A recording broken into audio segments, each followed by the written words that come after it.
Hi, ladies and gentlemen. My name is Sanjay Kumar, and I am a former gentleman cadet from the prestigious Indian Military Academy, Dehradun.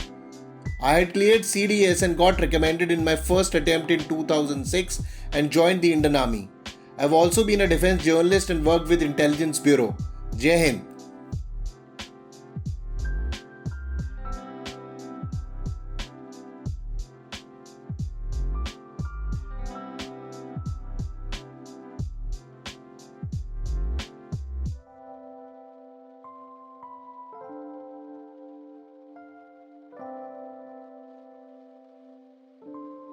ठीक है, thank you for taking out time to Thanks, talk with अस.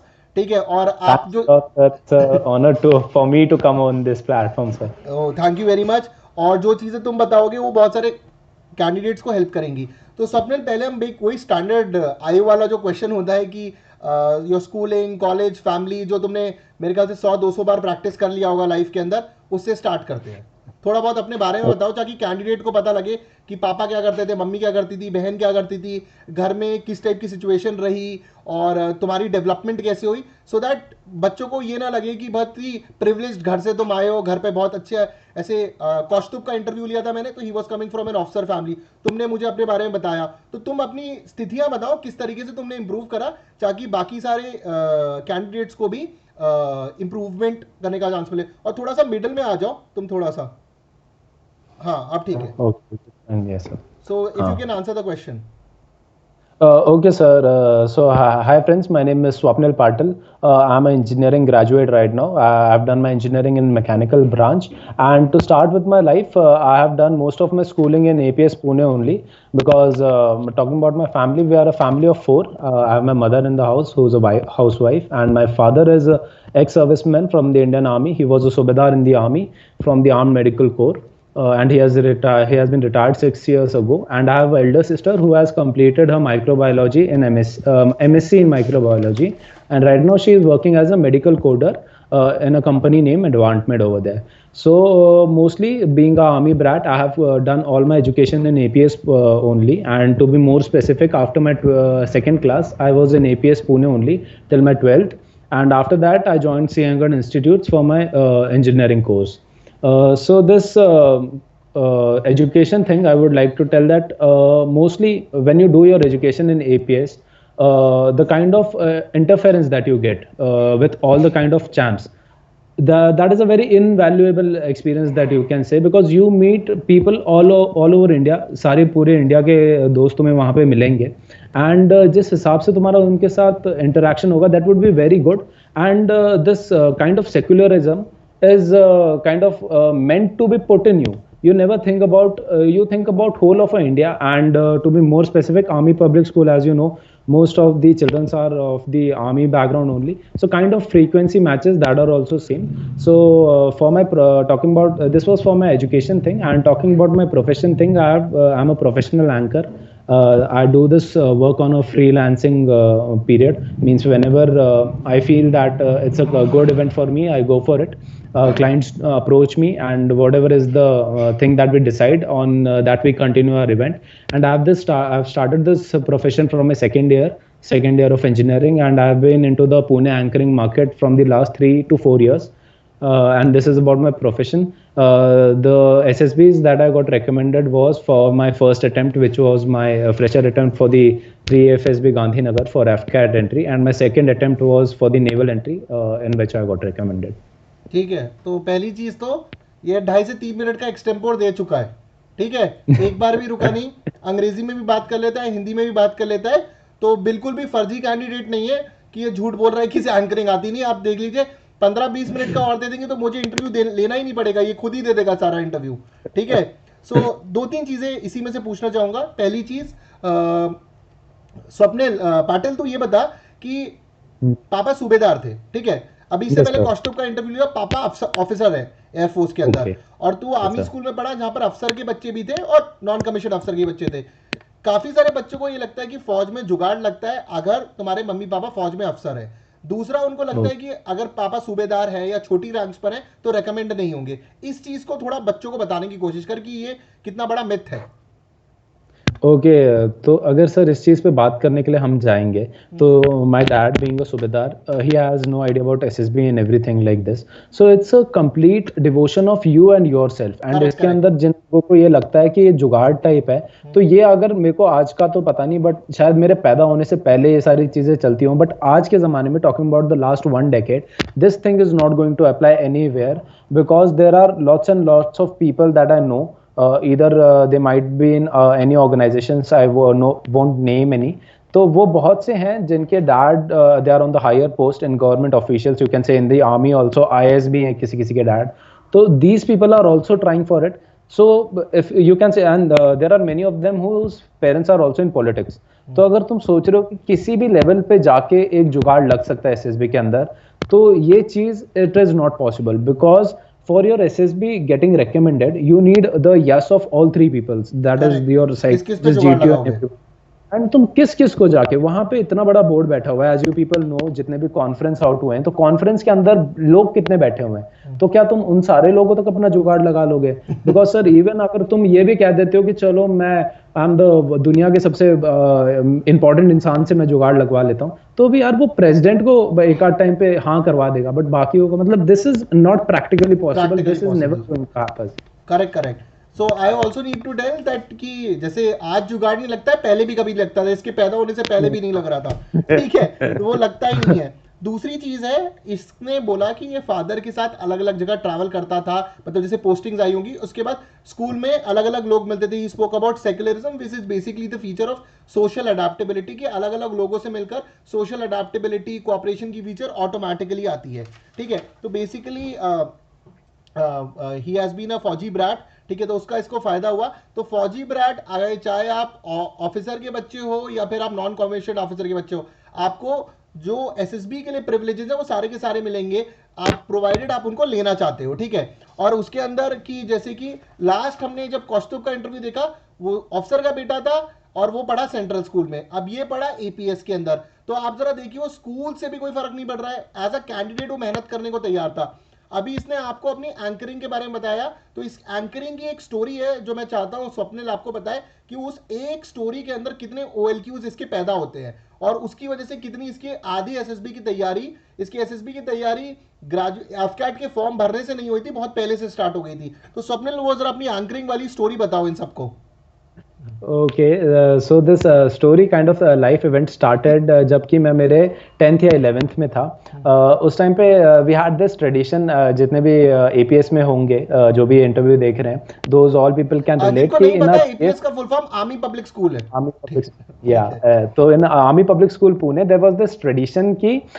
जब भी extempore या debates रखवाए जाते थे school में तो जब सारे पार्टिसिपेंट्स बोल लिया करते थे after that voluntarily they used to call people कि कौन आके बोलना चाहता है ऑन स्टेज सो मेरे दोस्तों ने मुझे फोर्स किया दे पुश्ड मी अहेड एंड मेरे को जाना पड़ा स्टेज पे तो जब मैं स्टेज पे गया मैंने 2-3 लाइन बोली but seeing that crowd sitting in front of me there was a huge crowd you can say around से 300 लोग तो होंगे वहां पे तो वो crowd देख के I was completely shut and silent on the stage and उसके बाद मेरे मुंह से कुछ निकला नहीं but on that day मेरे को मेरी टीचर्स ने ना जब भी मैं बाद में स्कूल में घूमा तो जिस भी टीचर ने देखा they praised me a lot that you had that kind of thing कि you came on the stage तो मेरे को लगा यार आधी चीज है द मेन थिंग इज अभी जो टैकल करना है वो है हमारा स्टेज फियर जो कि अपने को आ नहीं रहा so this thing I made it a point कि in my life I will tackle my fears first so ये जो मेरा स्टेज फ्राइट का था आई थॉट इट कि इसके लिए मैंने अच्छे से प्लान बनाया तो मैंने सोचा कि इसमें सबसे बड़ा अचीवमेंट क्या है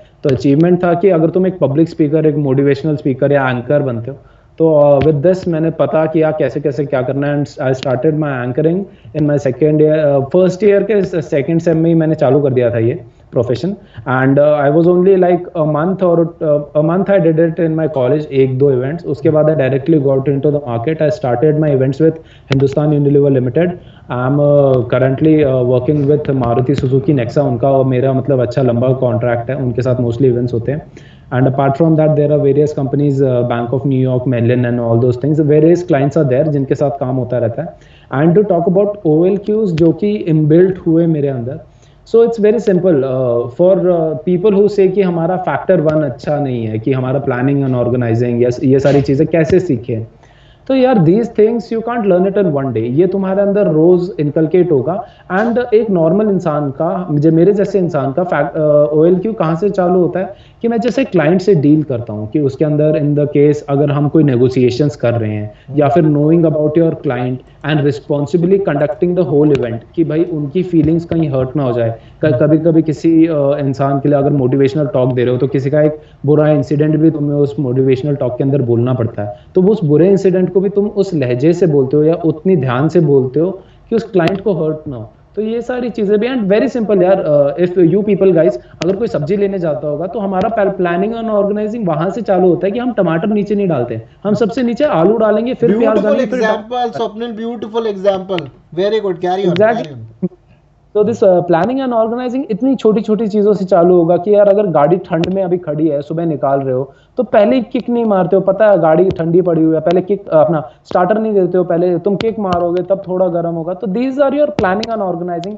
कोई भी छोटे से छोटा, अगर कोई हमारे फ्रेंड्स जो ट्रैक व्रैक करते हैं, तो ट्रैक के लिए जाते वक्त तुम लोग देखते हो कितने लोग हैं, खाना कितना लगेगा या गाड़ी की कैपेसिटी कितनी होनी चाहिए, तो उस हिसाब से तुम ट्रैवलर बुक करते हो, बस बुक करते हो, तुम्हें पता है कौन सी ट्रेन किस टाइम पे है। तो these are all your planning and organising and sense of responsibility. तो यार if you it's like you want to be an officer, start behaving like one, and जो भी टास्क देते हैं चाहे छोटे से छोटा कि चलो आटा रख के आ जाओ चक्की में, या फिर सब्जी खरीद के आ जाओ, या फिर नॉर्मली जाओ जेरोक्स करके आ जाओ, so do it responsibly. That is your sense of responsibility, that a task given to you will be completed within time and within the perfect ratio.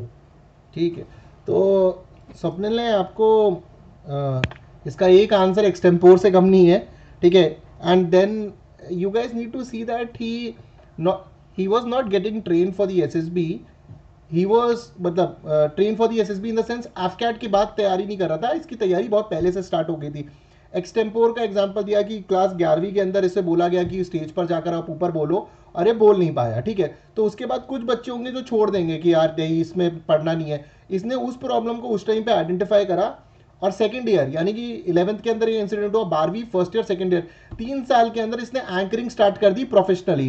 And now we will not get into his income but he earns very decently. कि अगर मान लिया जाए फौज में इसका नहीं भी होता तो ये इसका जो सेकंड ऑप्शन है इवन फ्रॉम अर्निंग, ठीक है, वो भी काफी अच्छा खासा है। And he would have easily gone through, मतलब जो इसके बैकअप प्लान्स के अंदर जो इसने बताया था मुझे, FTII, IAMC, बहुत सारे कॉलेजेस है, तो probably he would have been sitting with Arnab Goswami after some days, क्योंकि बोल तो पा ही रहा है, ठीक है। It was just have been a matter of time ये अर्नब के साथ या फिर आपको मेजर गौरव आर्या के साथ बैठा हुआ दिखता, ठीक है। तो यहाँ पर इसने कहा मारुति की नेक्सा के साथ काम कर रहा है, बैंक ऑफ न्यूयॉर्क के साथ काम कर रहा है। तो और बात आप समझिए कि किसी बहुत बड़े खानदान से नहीं आ रहा है लड़का, ठीक है। पिताजी सूबेदार मेजर ही हैं, बहुत मेहनत करी है लड़के ने अपने आप पर सेकेंड ईयर के उस इंसिडेंट के बाद। So that itself should be a motivation to you कि सेकेंड ईयर का वो 11th क्लास का इंसिडेंट, एंड घर में मतलब इतनी ज़्यादा इनकम नहीं थी कि 12वीं के बाद सीधा कमर्शियल पायलट का लाइसेंस दिला दिया जाए, since he wanted to become a pilot. तो काफ़ी सारी मेहनत इसने खुद करी, आज नेक्सा से लेके अलग अलग चीज़ों पे काम करता है।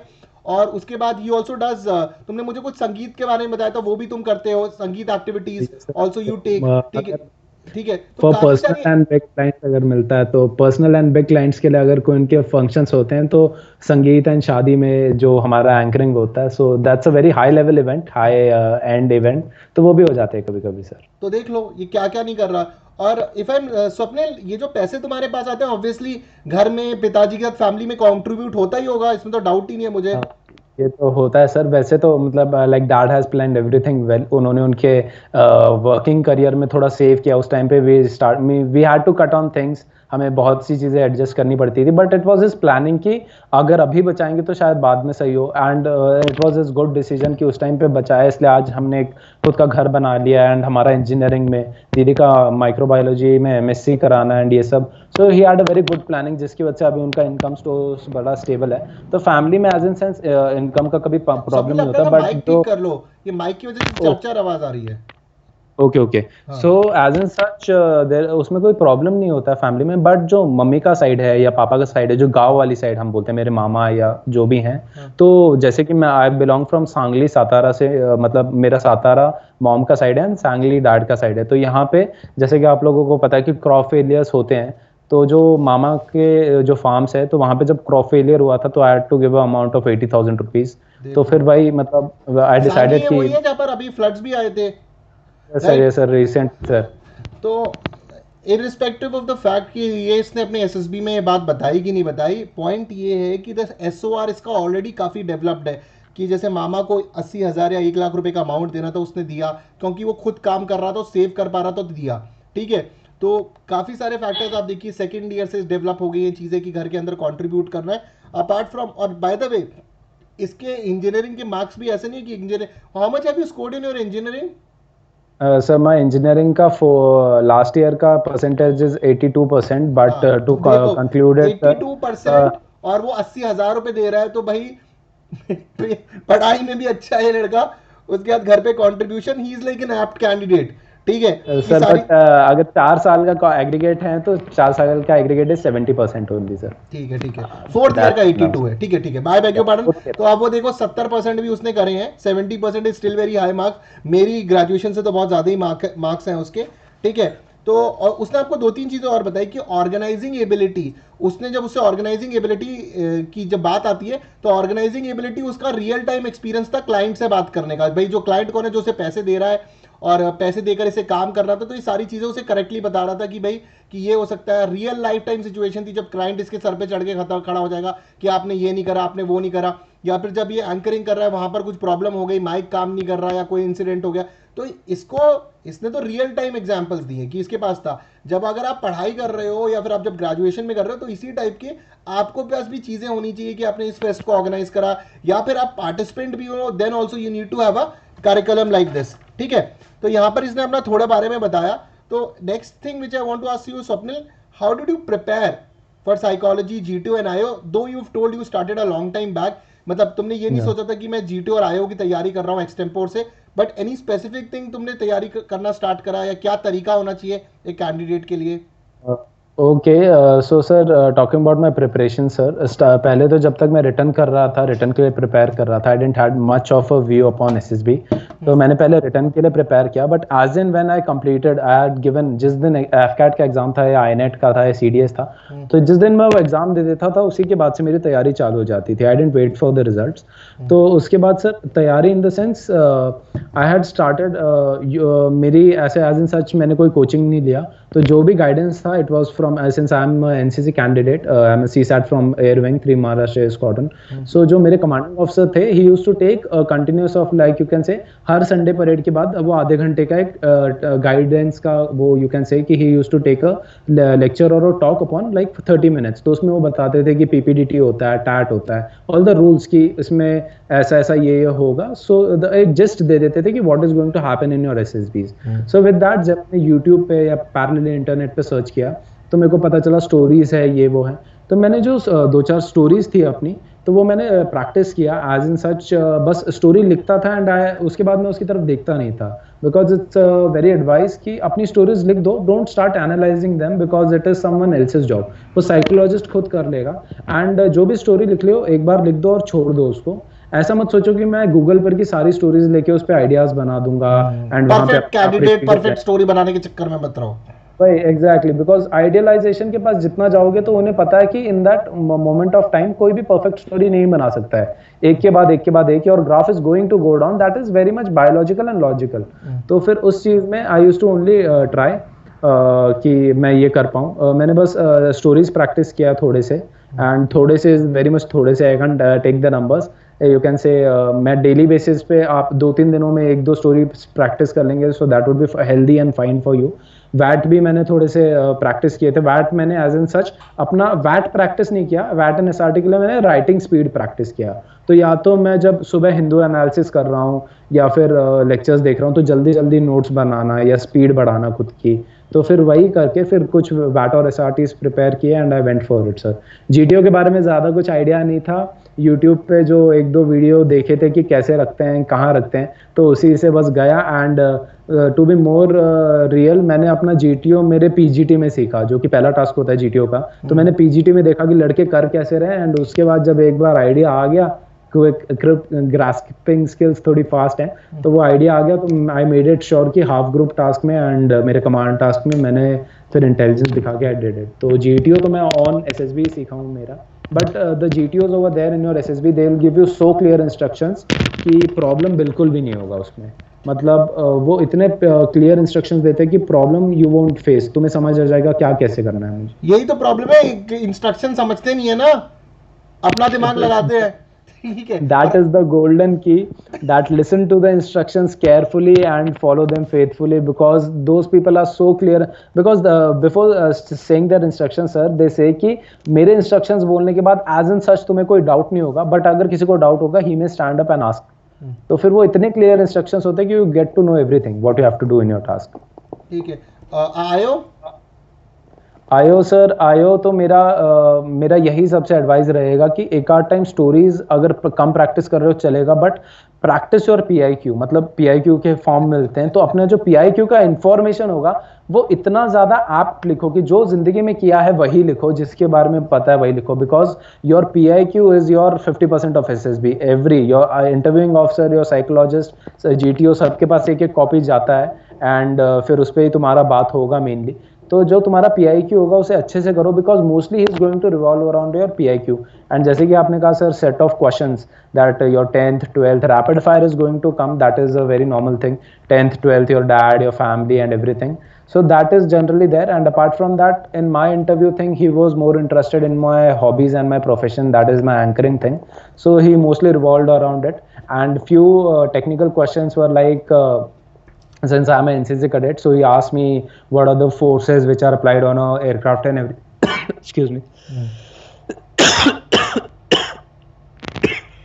ठीक है ना, water, take water. yes sir।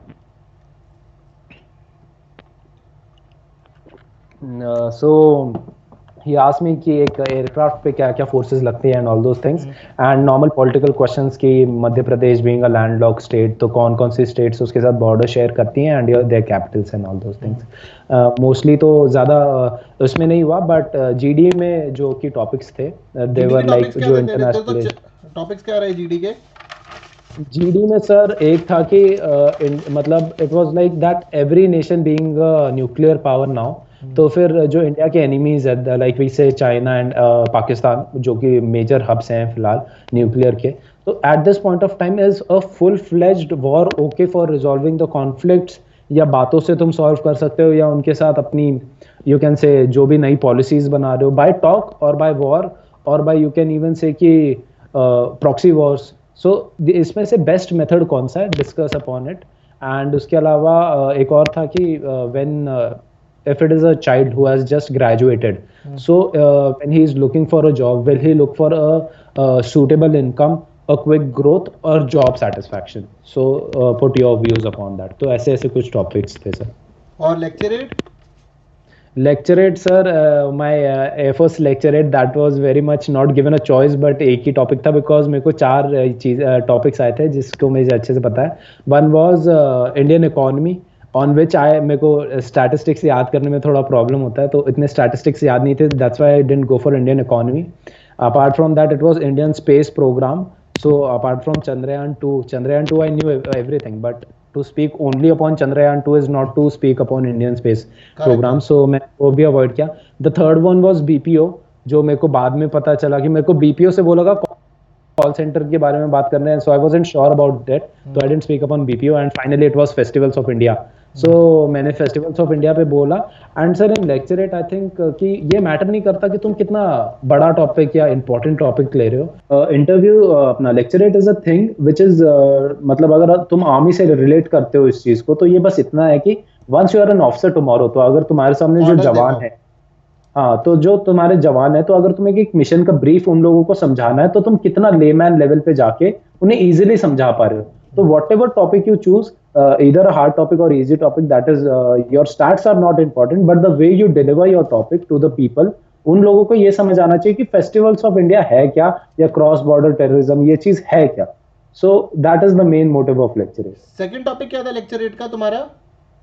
First में तो मैंने FSB में I tried set this festivals of India, and in my navy board for my naval entry it was cross border terrorism, and the second topic was it was sorry sir, it was I think SARC. It was SARC. Yeah, SARC was one topic over there. So I thought कि SARC पे मैं 3 minute तक sustain कर पाऊँ ऐसा clarity नहीं था. तो cross border terrorism I had some stats and also a brief knowledge about it. So I went for cross border terrorism. ठीक है, लेट मी जस्ट अभी स्वप्निल ने काफ़ी सारी चीज़ें बताई है, इसको मैं थोड़ा डिकोड करके आम कैंडिडेट्स को बना दूँ. जब इसने लेक्चरेट में फेस्टिवल ऑफ इंडिया का टॉपिक लिया या क्रॉस बॉर्डर टेररिज्म लिया या फिर ग्रुप डिस्कशन में न्यूक्लियर पावर या इनकम जॉब के ऊपर ये चीज़ें बता रहा था, आपको ये चीज़ समझनी पड़ेगी कि he was very clear on the fact कि इसका पावर ऑफ एक्सप्रेशन बहुत क्लियर है, क्योंकि ये सारी चीज़ें क्लाइंट को भी बता रहे हैं. ठीक है, तो चाहे आप टॉपिक फेस्टिवल ऑफ इंडिया लो या क्रॉस बॉर्डर टेररिज्म लो, इसमें ये बहुत इंपॉर्टेंट होता है कि आर्मी का बड़ा सेम है. ये बेसिकली टेस्टिंग इसलिए हो रही है कि आप अपने जवानों को, चाहे आप एम्बुश की एक्सरसाइज के लिए जा रहे हो और पेट्रोलिंग की एक्सरसाइज के लिए, कितनी क्लैरिटी से आप ऑर्डर्स और ब्रीफिंग दे पाते हो. That's a very simple thing. ठीक है, और ग्रुप डिस्कशंस के अंदर और भी काफ़ी सारे OLQ निकल के आते हैं कि आप कि जैसे कि आप पहली बार बोल रहे हैं, कितने पॉइंट्स आप ड्रॉप इन कर रहे हैं, और you are trying to cut the candidates, there many thing. But fact is that कि जब इसने इन टॉपिक्स को चूज करा, the clarity of using the power of expression was clear, क्योंकि वो जब ये बोलता है कि मैं एंकर हूं, ठीक है, तो वो सारी चीजें आपके लेक्चरेट में भी टेस्ट आती है. मान लीजिए इसने बोला होता कि मैं एंकर हूं, मैं ये करता हूं, और एकदम कबाड़ी लेक्चरेट देकर आता, तो फिर उनको पता लग जाता है फर्जी है. बट अभी आपके सामने ये लड़का बोल रहा है, ठीक है, और ये लगातार बोल रहा है, 2-2, 3-3, 4-4 मिनट के आंसर्स ले रहा है. ठीक है, और सेकंड थिंग जो जिसको हम CIQ बोलते हैं, आपका कॉम्प्रिहेंसिव इंफॉर्मेशन क्वेश्चनर, जिसके अंदर आईओ जो है वो 5-5 सेट के रैपिड फायर बनाता है. तो इसने कितना बताया कि भाई अपना PIQ स्ट्रॉन्ग कर लो, PIQ स्ट्रॉन्ग कर लो. इसने PIQ पे मेहनत करी, कि जो मैं आपको काफी टाइम से कितने लेसन से बोलता आया हूं कि जो मैंने स्पेशल सेशंस में भी आपसे बोला है कि PIQ आपका एक गेटवे है, क्योंकि PIQ आपसे पहली बार आईओ आपसे मिलने से पहले आपका PIQ देखता है. तो PIQ आपका चेहरा है, आपकी पूरी बॉडी है. अगर आपको आपके PIQ के बारे में नहीं पता, आपको ये नहीं पता कि आप किस शहर से आते हो, वहां पर कितनी पॉपुलेशन है, उस शहर का नाम क्यों पड़ा, वहां पर कितने जिले हैं, वहां पर क्या क्या एक्टिविटीज होती हैं, प्लेसेस टू विजिट. जैसे कि अगर मैं इससे पूछ लूं कि अगर मैं आपके वहां पर घूमने आऊं तो कहां कहां घूम सकता हूं, ये बोलता है सर मैं तो घूमता ही नहीं. तो ये एक सेक्लूडेड लड़के का एग्जाम्पल देगा, ठीक है, जो सोसाइटी से इंटरैक्ट करना नहीं चाहता, सिर्फ घर में बैठना चाहता है. तो that will go a lot against for what SSB is trying to inculcate, क्योंकि आपको कल जब आप फौजी बनेंगे तो काफी सारे काम करने पड़ेंगे. ठीक है, you need to interact with people जो अलग अलग शहरों से आते हैं, आपके जो फौजी भाई आएंगे. ठीक है, तो दिस इज वन थिंग. और ये जो टॉपिक है इसने बताए cross border terrorism, nuclear power और 2-3 सिक्योरिटी, ये मैंने सिक्योरिटी कोर्स में काफी डिटेल में कवर करे हुए हैं, वहां से भी पढ़ सकते हो आप. ठीक है, और दूसरी चीज इसने बात करी इंस्ट्रक्शंस की, कि इंस्ट्रक्शंस बहुत क्लियर है. तो जब इसने NCC के अंदर इसके सीनियर ऑफिसर्स बता रहे थे, वहां से इनकलकेटेड है कि इंस्ट्रक्शंस को सुनो. फौजी का बेसिक काम क्या होता है कि इंस्ट्रक्शन को सुनना और काम को इंप्लीमेंट करना. ठीक है, तो इसने इंस्ट्रक्शंस को सुना, समझा. इसने बड़ी क्लैरिटी से बताया कि सर GTO की इतनी तैयारी नहीं थी मेरी. ग्रुप डिस्कशन लेक्चरेट तो इसका हम अलग ही मान लेते हैं, या फिर GP उसको अलग ही मान सकते हैं, क्योंकि इसका इन सारे टॉपिक्स की बहुत पहले से तैयारी हो गई थी, क्योंकि लिखने और बोलने की आदत थी. बट PGT इसने बताया कि PGT के अंदर सर जाके मैंने टास्क देखा और वहीं सीखा. This is also very similar to जो हमने कौस्तुभ के साथ देखा कि वो बोल रहा था कि सर मैंने एज अ गेम लिया. तो इसका भी एक तरीके से ऐसा था, इसने भी एक तरीके से गेम लिया, भाई वहां देखा और फिर इंप्लीमेंट करना स्टार्ट करा. ठीक है, उसके बाद इसने नेक्स्ट बताया PIQ वाली बात. और फिर इसका पूरा इंटरव्यू हॉबीज, प्रोफेशन, एंकरिंग पर. जनरली क्या होता है कि अगर एक स्टूडेंट जाता है जिसने जॉब नहीं करा है तो करंट अफेयर्स वगैरह पे क्वेश्चन होते हैं. बट इसके केस के अंदर since he was already working, वहां से काफी सारे सेंस ऑफ कोर वैल्यूज निकल के आती हैं कि भाई घर पे हेल्प कर रहा है. ठीक है, बहुत पहले से काम करना स्टार्ट कर दिया. एक्सटेम्पोर की वजह से जो 11th की इंसिडेंट, अगर वो 11th का जो इंसिडेंट है वो आगे चलकर इसका एक इनकम का सोर्स बनता है. He never give up on that. तो इसने PIQ पे प्रैक्टिस करी, नंबर ऑफ क्वेश्चंस एक्सपेक्टेड, उस पर एक आंसर फ्रेमवर्क तैयार करा होगा जो इसका पर्सनल होगा. ये नहीं कि फर्जीवाड़े करके किसी का आंसर कॉपी पेस्ट करा था, but he was preparing your PIQ. अगर आपका PIQ बहुत स्ट्रांगली प्रिपेयर्ड है तो ऑटोमेटिक बहुत अच्छी कॉन्ग्रुएंसी आती है. ठीक है, आपकी ऑटोमेटिक कॉन्ग्रुएंसी आएंगी. ठीक है, और उसके बाद जब इसने साइकोलॉजी की बात कर रहा था कि सर मैंने स्टोरीज बनाई but I was never analysing it my self. ठीक है, अब ये बेसिकली कहना चाह रहा है कुछ कैंडिडेट्स हैं जो परफेक्ट स्टोरी की तरफ बढ़ते हैं. ठीक है, यहां पर कुछ कैंडिडेट्स होंगे जो जिनकी स्टोरीज में कई बार डोमेस्टिक वायलेंस भी दिखता है, अलग अलग चीजें दिखती है. Now that becomes very erroneous ही इससे पहले मतलब इंटरव्यू से पहले आया था डिस्कशन विद स्वप्निल, बड़ी क्लीन, इसके आप देखेंगे जर्नी देखेंगे तो बड़ी क्लीन जर्नी आ रही है, ठीक है, जिसके अंदर इसने अलग अलग जगहों पे मेहनत करी और कॉन्शियसली भी वही आंसर स्टोरी फ्रेमवर्क में आ रहे थे, तो it was helping in his case, ठीक है।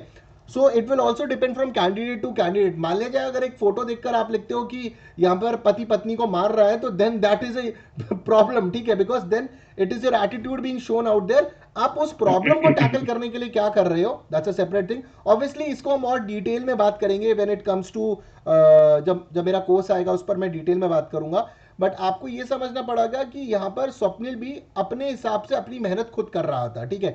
चाहे उसने बोला कि भाई 50% तो पीआईक्यू पे ही डिपेंड है, अगर आपका आईओ, क्योंकि आईओ इज समथिंग जहां पर आपका लाइव इंटरैक्शन हो रहा है, और एसएसबी में क्या है, आपके पास्ट में जो आपने करा और प्रेजेंट में जो आप उनको आंसर दे रहे हो, जीटीओ पे काम कर रहे हो, उन दोनों बेसिस पर एनालाइज करा जाता है कि आप फ्यूचर के लिए रिकमेंड हो सकते हो कि नहीं। तो this has to be seen. So please guys, as Swapnil is also telling you, आप किसी और कैंडिडेट मत बन के जाओ। आप अगर अल्फा कैंडिडेट हो, ए कैंडिडेट हो, बी कैंडिडेट हो, तो जो आपने जिंदगी में करा हुआ है, जो जिंदगी में आप कर रहे हो, वही लेकर जाओ, तो दैट वुड बी हेल्पफुल, ठीक है। तो यहाँ पर हमें स्वप्निल ने ये सब बताया। स्वप्निल, इसकी क्या इंपॉर्टेंस है, जैसे तुम्हारे केस में तुम जॉब कर रहे थे, तो जॉब से ऑर्गेनाइजिंग एबिलिटीज आ रही थी, ठीक है, तुमने वो सब बताया कि जैसे कोई कैंडिडेट जो जॉब नहीं कर रहा, सिर्फ ग्रेजुएशन के हिसाब से जा रहा है, तो उसके साथ ज्यादातर क्वेश्चन उसकी ग्रेजुएशन और कॉलेज से पूछे जाते हैं, और उसके बाद काफी वो जीके और करंट अफेयर और ये सारी चीजें पूछी जाती है। ये चीजें इंपॉर्टेंट है पता करना है इंडिया में क्या चल रहा है, कि you can go without knowing them. It is like कि see being an officer you can't go, तुम एक जिस इंटरव्यू के लिए जा रहे हो, जिस भी जॉब के लिए तुम अप्लाई करते हो, पहले उसके बारे में तुम पता करते हो। तो as you people know that you are going for an job for an officer, so you should it's like कि you try to portray yourself like that, right? So तुम्हें पता, इतना तो पता होना चाहिए कि what all is happening in India, because for my experience personally, when I went for my AFSB, as we all know, Maharashtra politics has taken very ups and downs. So when I was going for the interview, Devendra Fadnavis, he's sworn as the chief minister of Maharashtra that day only. So when I went over there, and जिस दिन मेरा interview था, मतलब मैंने literally मेरे सामने बस वो वेटिंग रूम में न्यूज़पेपर पढ़ा था। मैंने जैसे ही न्यूज़पेपर पढ़ा, उसमें हेडलाइन थी दैट दिस अपना Uddhav Thackeray he is the CM right now. So ऐसे मतलब it's like you should know basically जिस स्टेट से आ रहे हो उसके बारे में तुम्हें चीजें पता ही होनी चाहिए कि what all is happening, and all the hot topics that are going right now, that is a basic knowledge that you should have properly, as in sense एक छोटे छोटे स्टैटिस्टिक्स नहीं होंगे कि 81% या 21%, that is not necessary, but an overall knowledge that what is happening in the world and what is happening in India is important, because as of today और tomorrow you are going to deal with the same things, right. Swapnil, तुमने clear instructions की बात करी थी कि clear instructions are very important. Can you give an example? You are given an example of a की और की वो की टमाटर, ठीक है, जो तुम बता रहे थे कि व्हाट इज, एक वो की चाबी वाला, इनको एग्जांपल बताने की कोशिश करो क्या है। Okay, so to be more clear on this thing, this Indian Defense Organization that we have, that might be the Indian Army, Navy or the Air Force, this organization is so planned and organized thing कि अगर उन्हें तुमसे कोई भी छोटा से छोटा काम कराना है, so your orders, why do they say that follow the orders? Because the orders are so clear that you won't make any mistakes. So for example, if a task is given to you to pick up, for example, this is a key over here.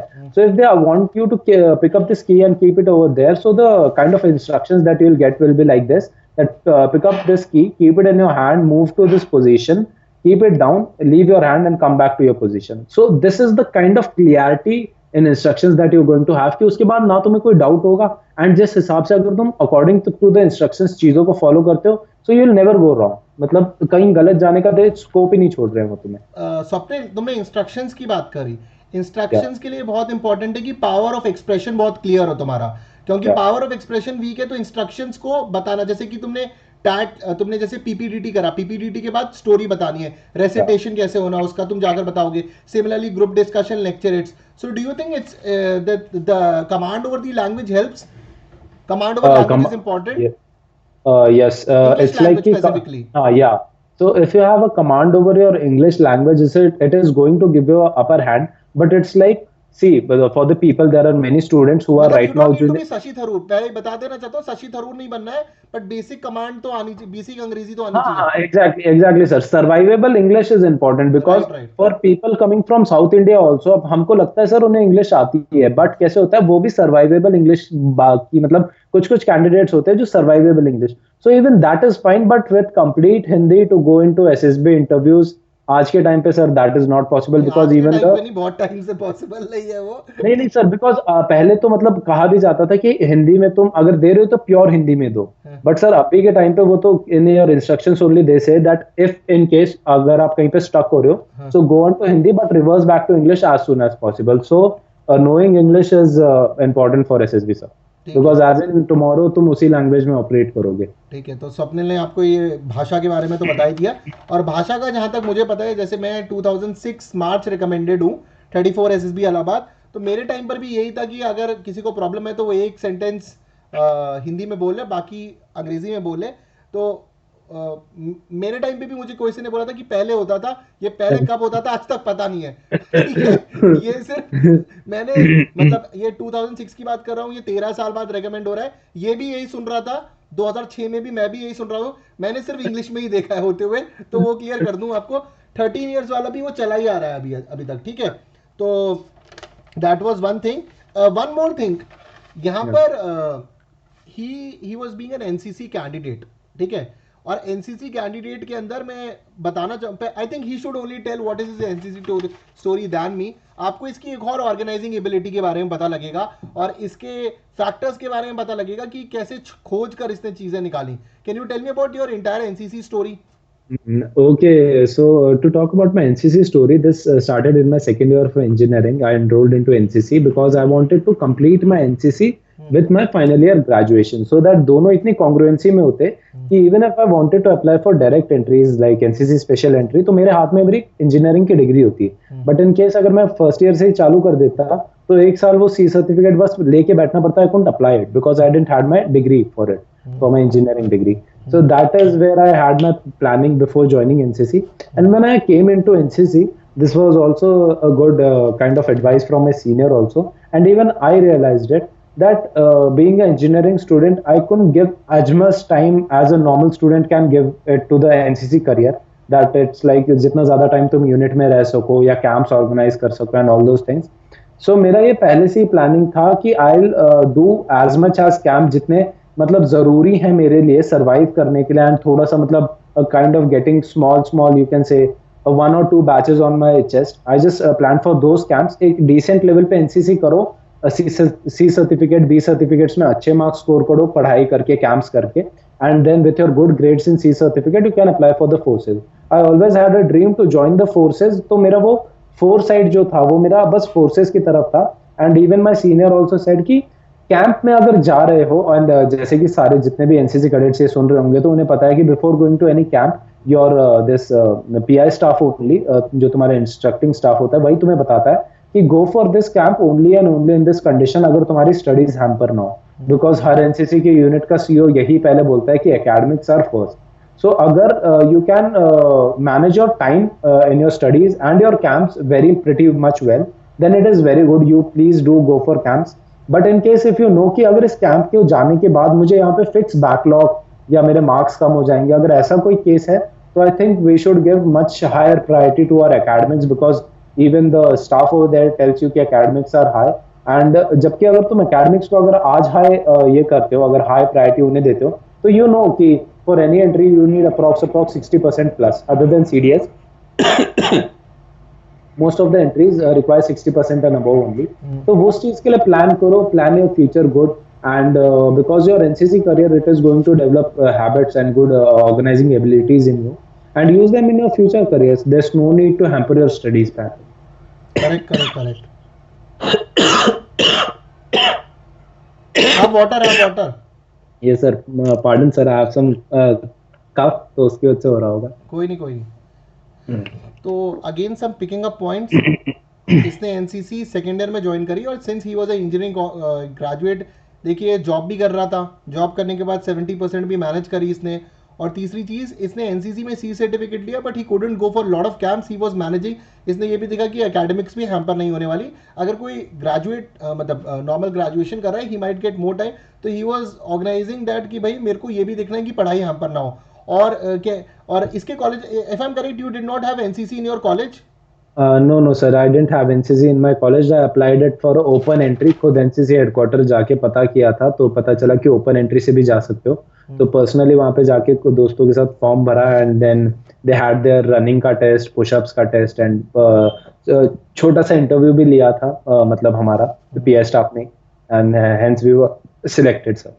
And maths and physics में marks भी देखे थे हमारे, तो because air wing के लिए दे से कि यू शुड हैव इट, क्योंकि इन फ्यूचर हम तुम्हें इतना ट्रेनिंग दे रहे, तो तुम फोर्सेस ज्वाइन करो, and in forces, in air force specifically, if you don't have 60% marks तो हैम्पर होता है ना, like AFCAT and everything. Correct. तो ये देखिए, तो ट्राइंग टू फाइंड आउट कि भाई एनसीसी की विंग कहाँ पर है, ठीक है, कौन के कॉलेज में नहीं थी, फिर देन प्लानिंग इट आउट कि सेकेंड ईयर में ज्वाइन करना है।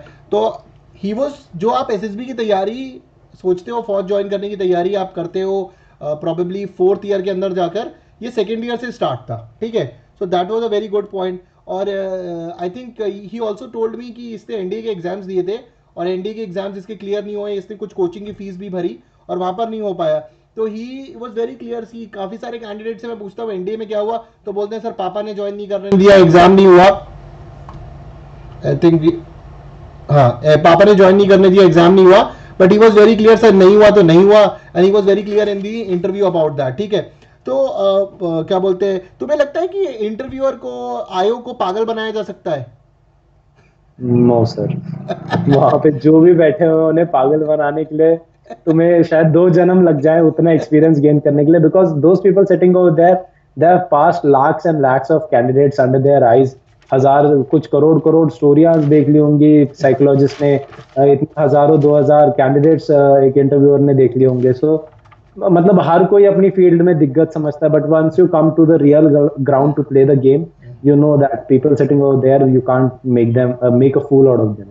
That is a recommendation to all of you जो सोच रहे हैं कि 25 स्टोरी लेके जाएंगे और ठूस देंगे, साइकोलॉजी को बनाएंगे, आयो को बोल देंगे ये वो दिस दैट, ठीक है, कि वो क्या बोलते हैं कि स्टोरी के अंदर कुछ दो अगर लड़का लड़की दिखा देंगे, या फिर लास्ट दिखा देंगे तो ड्रामा की स्टोरी बना देंगे, लड़का लड़की दिखा देंगे तो बहन भाई, तो come out of this dream, this is not happening, and if you are trying to write the stories then you are going nowhere.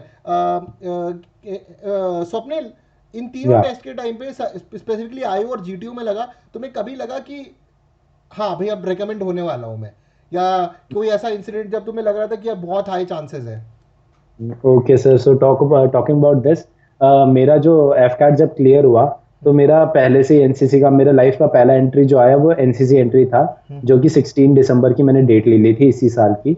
उसके बाद मेरा एफकैट क्लियर हुआ, तो मैंने उसके लिए थोड़ा 15 दिन का गैप रखा दोनों एंट्रीज के बीच में, ताकि मेडिकल्स अगर हो जाते तो हैम्पर ना हो। तो मैंने 25 ऑफ नवंबर को एफकैट का डेट लिया, एंड फिर इवेंचुअली आईनेट भी क्लियर हो गया, एंड आईनेट के लिए उन्होंने मुझे अपने आप 11 दिसंबर का डेट दे दिया था। तो आईनेट क्लियर हुआ तो उन्होंने मुझे 11 दिसंबर का डेट दे दिया, and since my 11 December was clashing with 16 December, वो जो मेरा दोनों एंट्रीज क्लैश हो रहा था, so without thinking about it I shifted it to 15th of November. But on 11th of November I got a gut feeling कि मैं recommend होने वाला हूँ। तो भाई sir, I do believe in this gut feeling and power of your subconscious mind. तो मेरे को गट फीलिंग आ गया कि मैं रेकमेंड होने वाला हूँ, मैंने वांटेड कि मैं एयरफोर्स ज्वाइन करूँ। तो मैंने वापस से उन्हें मेल भेज के नेवी वालों को मैंने अपना 15 नवंबर को वापस 11 दिसंबर कराया, and I went for my this air force entry. And वहाँ पे जिस हिसाब से मैंने चीज़ें की सर, देयर वर टाइम्स जब मुझे लगा कि पीजीटी में मैंने परफॉर्म नहीं किया तो शायद ये हैम्पर हो जाए, या इंटरव्यू में 1-2 क्वेश्चंस नहीं आ पाए। वो जब रैपिड फायर आया, तो रैपिड फायर में I remembered all the questions, but in my talking with the interviewer it was just like a friend, he talk me with such a kind of comfort zone. तो वो बातें करते करते हम बीच में से हमारी गंगा कहीं और ही बह गई, मतलब we didn't complete that full rapid fire. तो मेरे को उस चीज का भी टेंशन था। तो 1-2 मोमेंट्स है जब ऐसे टेंशन हुआ कि नहीं होगा शायद, but SSB being overall performance तुम्हारा तो उसमें जब ओवरऑल तरीके से देखा गया तो फिर हो गया। पहली एंट्री में तो सर ऐसा कोई फीलिंग नहीं आया था कि रेकमेंड हो जाएंगे। इवन तो आई बिलीव इन कि मैंने जब अपना कॉन्फ्रेंस देख के आया तो मैंने खुद को प्रिपेयर करना स्टार्ट किया कि कॉन्फिडेंस आउट होने वाले हैं, so prepare your mind according to that, ताकि कम धक्का लगे, कम बुरा लगे। सो वो तो मैंने किया था। बट इन माई नेवी का SSB, since I had just कि क्या क्या होता है एसएसबी में, वहां पे तो रिपीटर ही था मैं, तो जब जस्ट आ गया कि क्या होने वाला है, तो जिस हिसाब से परफॉर्म किया था, तो सर इंटरव्यू जिस दिन थर्ड डे पे मेरा इंटरव्यू खत्म हुआ, final task was interview only मेरा, सो उस टाइम के बाद मेरे को फीलिंग आ गया था कि हो जाएगा। तो मतलब इन दोनों रिकमेंडेशंस के केसेस में आईओ या जीटीओ में कभी तुम्हें ऐसा लगा कि तुम अटक गए हो किसी क्वेश्चन के ऊपर या फिर कोई दिक्कत आई? Yes, sir. This thing happened with me in my Navy interview and GTO too. GTO के अंदर शायद PGT में जो भी देखा तो उसने कमांड टास्क जो मेरा था, GTO सर ने he gave me a very tough command task. It wasn't direct bridging का केस नहीं था, थोड़ा indirect bridging और दिमाग लगाना था उसके अंदर. So parallelly I solved it. वो 3 steps में था, you can say 3 step में पार करना था. तो first and second step I could easily solve it. Third step का मैंने आधा सोल्यूशन दे भी दिया था, बट मुझे ही आइडिया नहीं था कि वो सोल्यूशन है। तो फिर मतलब इवेंचुअली उसमें थोड़ा सा सर ने बाद में बोला कि तो अपने you being a mechanical engineer you should know where to block this thing. तो बाद में फिर उन्होंने कहा you can block this with the rope, right? तो तब अचानक से स्ट्राइक हुआ एंड फिर मैंने वो रोप बांध के ब्लॉक इट, वो जो भी जगह ब्लॉक करना था वो ब्लॉक करके प्लैंक को उस पर रेस्ट किया। तो मतलब वही एक दो चीज था जहाँ पे मतलब हुआ जीटीओ में, मतलब वही कमांड टास्क में basically. And apart from that, sir, in my interview, I was asked about the working of a normal submarine. So I got fumbled up between batteries and my diesel. मतलब diesel पे basically काम करता है। ये बहुत engineer से submarine वाला question बहुत पूछते हैं यार। Yes, sir. नेवल एसएसबी में बहुत बार पूछते हैं।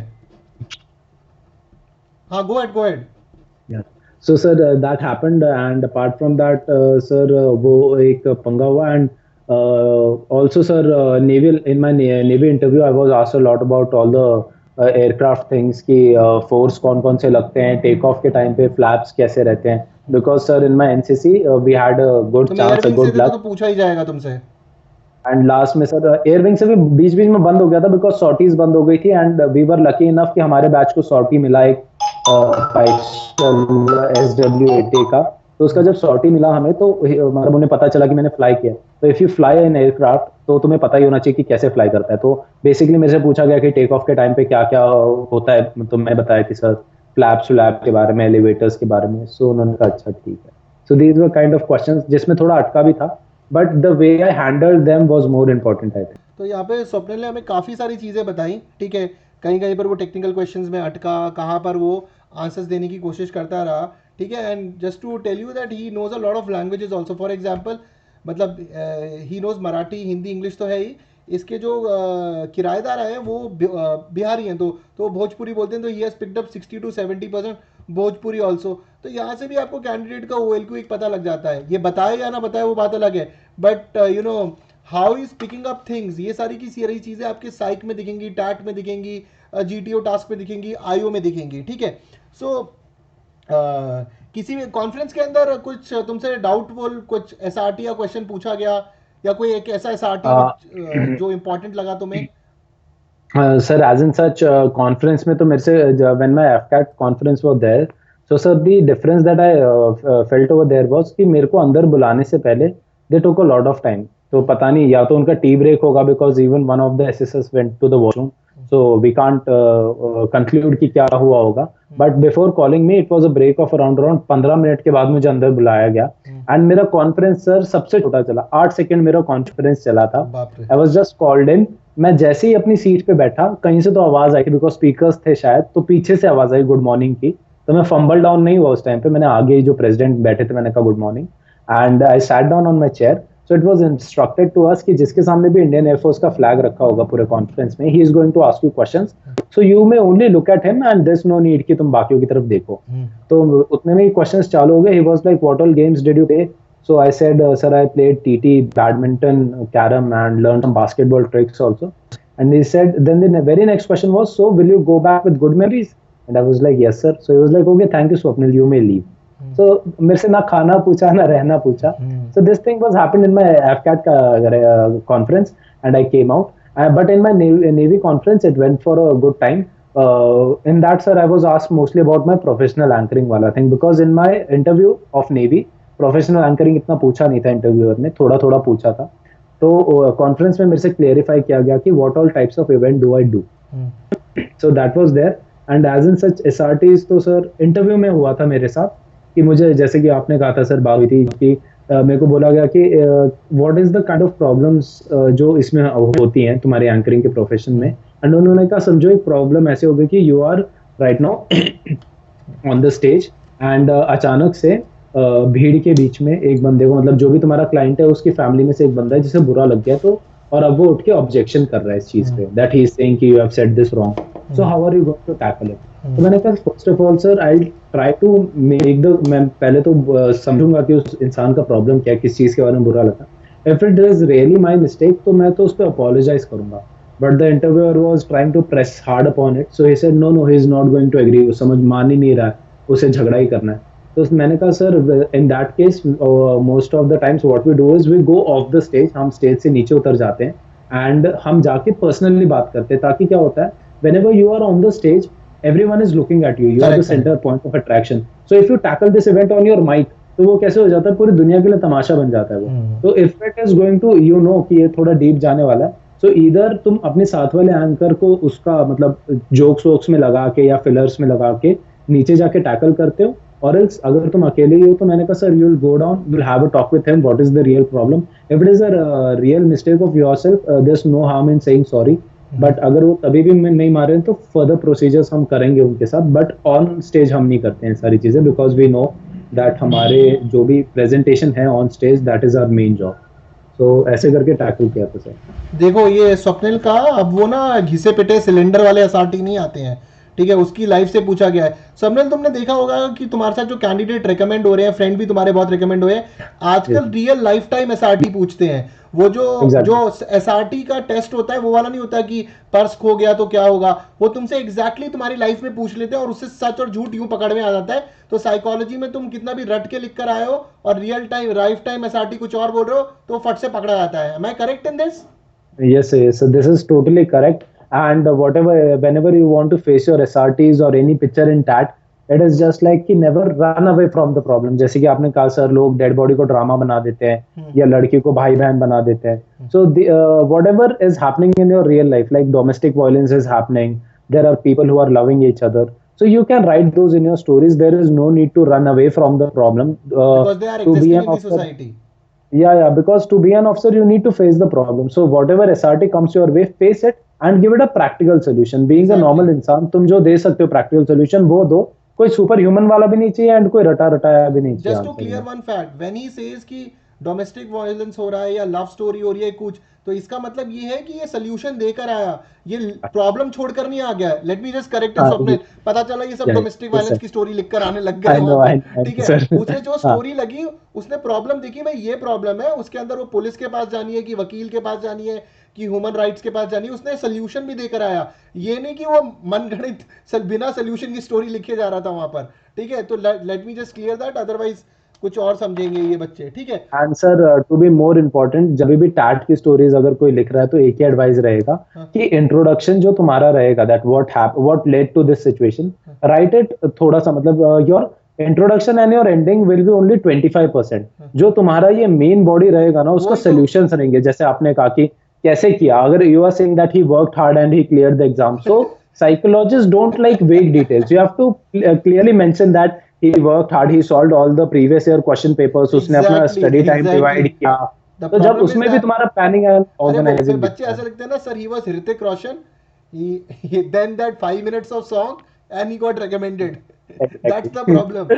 वो जो बीच का कंटेंट है ना, फिर दूसरी प्रॉब्लम क्या है स्वप्निल, कि वो जो बीच का कंटेंट तू बता रहा है वो फिर ये सेम हर जगह पेस्ट करने लग जाते हैं कि जो ये बात फॉर्मूला है ना, जैसे अभी तूने बताया कि सीडीएस का एग्जाम कैसे क्लियर करा, ये मैंने सिलेबस देखा, फिर मैंने क्वेश्चंस करे। अब ये आंसर अगर मैं बोलूंगा कि तू अपनी एंकरिंग के लिए कैसे प्रिपेयर करता है, ठीक है, प्रिपरेशन होती होगी ना उसकी, उसमें सीडीएस पर आंसर थोड़ी फिट होने वाला है कि मैं सिलेबस देख रहा था, वहां पर अलग तरीका होता होगा, भाई किस टाइप के क्लाइंट आ रहे हैं, किस टाइप का ऑडियंस है, उसके हिसाब से बात करनी पड़ेगी, क्या क्या इवेंट्स होते होंगे। मान लिया जाए डांस का इवेंट हो तो डांस पर 4-5 मिनट के बारे में पता होना चाहिए, यू प्रिपेयर फॉर दैट। तो वही Yes. सारी चीजें आपको अपने आंसर्स में भी डालनी होती हैं, चाहे वो टैट का आंसर हो। और ये सारी चीजें लेडीज एंड जेंटलमैन आपकी तभी प्रिपेयर होंगी जब एज अ कैंडिडेट आप अपने आप को अच्छी तरह जानते हैं। अगर तुम्हें अपनी जिंदगी के बारे में नहीं पता, अपनी स्कूलिंग के बारे में नहीं पता, अगर आप अपने आप से क्वेश्चंस नहीं करते, जैसे इसके केस के अंदर इसने अपनी 11वीं में अपने आप से क्वेश्चन करा कि भाई मैं डर क्यों रहा हूं, और आंसर देना स्टार्ट करा अपने आप को। Self introspection is a very important key for clearing the SSB. Ladies and gentleman, जो स्वप्निल के केस में बहुत क्लैरिटी से 10वीं 11वीं क्लास से दिखना स्टार्ट हो जाता है, और ओएलक्यूज तो इसके एक से एक हमें दिखने को चालू मिलते हैं, चाहे सेंस ऑफ रिस्पॉन्सिबिलिटीज हो, तभी वो एक के बाद एक बाद एसएसबी में रेकमेंड हुआ है।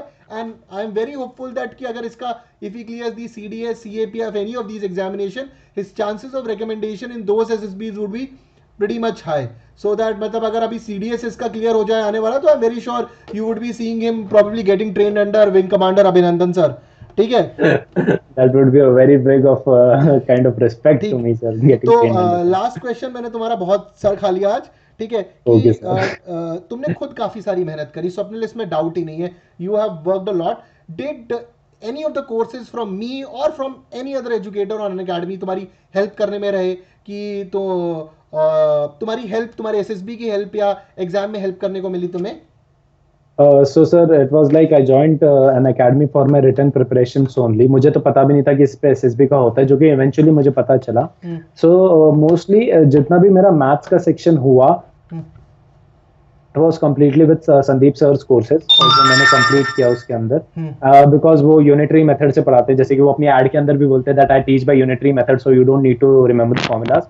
तो उनके से मेरे को मैथ्स एंड रीजनिंग का सब कुछ अच्छे से हुआ. And sir parallelly I would really like to thank you for the course that you brought up upon the defense and security, because as you said sir, कोई भी कोचिंग के अंदर तुम्हें इस लेवल पे ये चीजें पढ़ाता ही नहीं है. सब तुम्हें टैट, एसआरटी ये सब पढ़ाते हैं, बट जो कि जरूरी है in your GD and your personal life also. You should know that what are the kinds of relation we are sharing with US, what are the kind of relation we are sharing with China and all these things, because ये आज के neighbors है कलिनी के साथ, in case if there is कुछ हो जाता है conflict, तो you have to go and deal over there.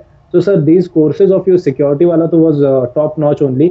And sir, basically I was an offline student of yours. ना मुझे बहुत पता है, time रिकॉर्डेड, हाँ. तुम भी वो कॉस्टो वाले ही थे जो रिकॉर्डेड क्लासेस ज्यादा देखते थे यार। तुम इतनी तो एक्टिविटी कर रहे होगे, कभी जॉब पे जा रहे होगे, कभी एग्जाम के लिए तैयारी कर रहे हो, engineering, so I can very well understand. Many of my students who got recommended, काफी सारे वो ही हैं सर, हम आपके रिकॉर्डेड लेक्चर्स देखते थे, और उसके अंदर मैं काफी बार एसएसबी की कहानियां भी सुनाता करता था कि ये करो वो करो, तुमने सुनी होंगी।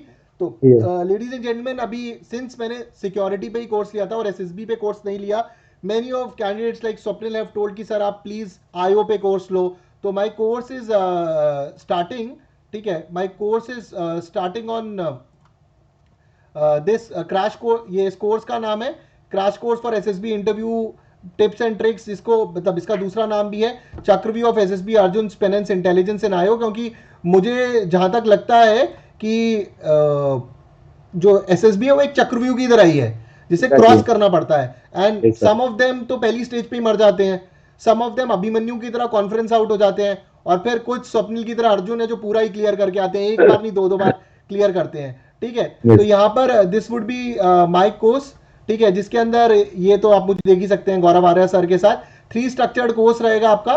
पहले हम इंटेलिजेंस एंड आईओ करेंगे, फिर साइकोलॉजी, फिर वॉरियर गेम ऑफ जीटीओ। और स्वप्निल इस कोर्स में जैसे कि तुमने बोला है ना कि सर आप अपने ऊपर कोशिश करिए, वही मैं भी कराने की कोशिश करूंगा कि रटिए मत, और अपनी पर्सनालिटी पे काम करिए। आपके भले शायद अगले एसएसबी में आपको थोड़ी दिक्कत हो, बट इवेंचुअली आप रिकमेंडेड कैंडिडेट बनेंगे, ठीक है। All these things I would be doing out here, ठीक है, जिसके अंदर clarity of thought, evolving thought process, cleansing the system, killing दी, वो जो इंजीनियर्ड अप्रोच वाले आंसर होते हैं, अंदर से आंसर आते हैं, जैसे तुम्हारे 11th के बाद तुमने मेहनत करी, इस सब पे क्लियर करा जाएगा।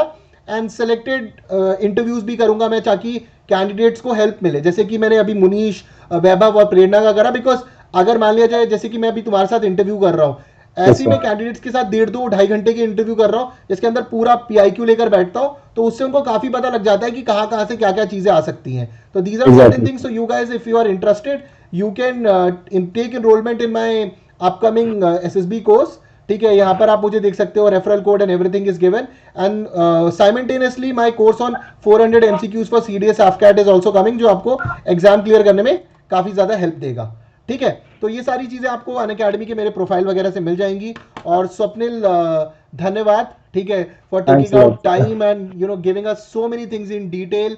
ठीक है, जब प्राची और कौस्तुभ से इंटरव्यू हुआ तो उनके पास थोड़ा टाइम कम था, तुमने पूरा टाइम निकाल के सारी चीज़ें मुझे बताई एंड तुम खुद भी बहुत मोटिवेटेड थे ये सारी चीज़ें बताने के लिए। That's very nice. Before going out, some last minute thing you want to say to a candidate preparing for the written as well as preparing for the SSB? So, sir, the last minute tip from my side, if I have to conclude this whole session into one sentence, that would be very much simple that whenever you go for the SSB, it is a kind of set of your life only. It is not such of a kind of big thing. उसका ज़्यादा हवा मत बनाओ तुम लोग. And it is very simple. If you want to crack your SSB, it is one simple rule that you need to follow, that whenever you are stepping inside the gate, your application of mind should start. जो कि तुम्हारा normal day to day life में भी चालू ही होना चाहिए application of mind. Never take a step without, मतलब बिना कुछ सोचे समझे कि यार कोई नहीं देख रहा ले लेते हैं and all those things. Behave like an officer if you want to be an officer, and the very golden rule is that listen to the instructions carefully and follow them faithfully. Without any, उसमें चोरी नहीं कर सकते हो तुम उन्हें follow करने में. ठीक है, तो स्वप्निल की बातें और बिल्कुल वैसी ही लगती हैं जैसे एक रिकमेंडेड कैंडिडेट या जो कैंडिडेट रिकमेंड होने वाला होता है, बिल्कुल वैसे ही. ठीक है, and whatever he speaks now is golden for you because he has not only proven once, he has proven it twice, and I am very sure that if he goes through the CDS or any other entry, he would be able to prove that points out here because core LQs बड़े intact हैं इसके. POE की बात करो, social adaptability की बात करो, cooperation की बात करो, करेज की बात करो, मेनी ऑफ द कोर एलक्यूज बड़े इंटैक्ट हैं इसके अंदर. इसने काफी काम करा और इसने काम ऐसे नहीं करा कि एसएसबी से 10 दिन पहले ढूंढना स्टार्ट करा और बनाना स्टार्ट करा, काफी पहले से कर रहा था. अगर आप वो कैंडिडेट है जो भी ढूंढ नहीं पा रहे हैं तो अपना काम करिए. ठीक है, अभी जिन रिटन एग्जामिनेशन आने वाले हैं, then start working on these things like he did. So ladies and gentlemen, here we have Swapnil Patil, who has been recommended through the AFSB entry, through the AFCAT entry and through the INET entry, and all the very best for his coming once he joins the academies. He performs brilliantly in the academy, and soon to see him in choppers, hepters and fighters, whatever he is able to get. ठीक है, तो guys, thank you very much, and Swapnil, thank you very much for taking out time with us.